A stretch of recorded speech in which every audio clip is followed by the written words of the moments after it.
When Mr. and Mrs. Selman in 1972, which were the last owners of the gin, Mr. Peterson, when he designed that gin, all the trash, not all the dirt, there was a dust house, but a lot of the hulls and trash and big hunks of lint that's no good to go in a bale went out the end of this a pipe, went out from the gin all the way out to a pile.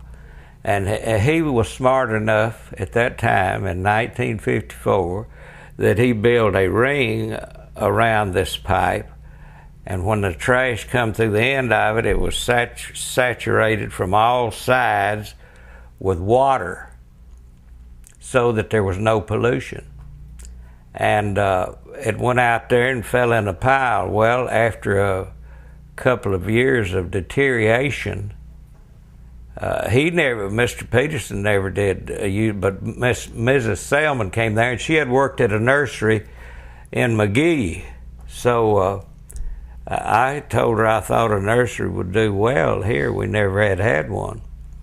And so she agreed to put one. She did put one in.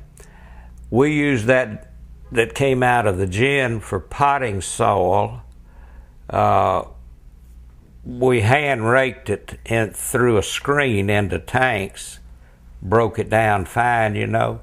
We had people coming from 40 and 50 miles to buy that potting soil, sold it by the hundreds of 5-gallon buckets.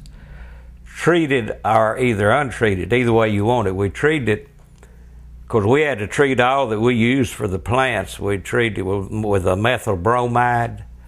It's what they used to kill weevils in grain bins. They used to. They don't use it anymore. But we would cover a large tank with visqueen and seal it airtight and puncture a can of that bromide underneath there, and it would get 100% of all the weed and grass seed that was in that.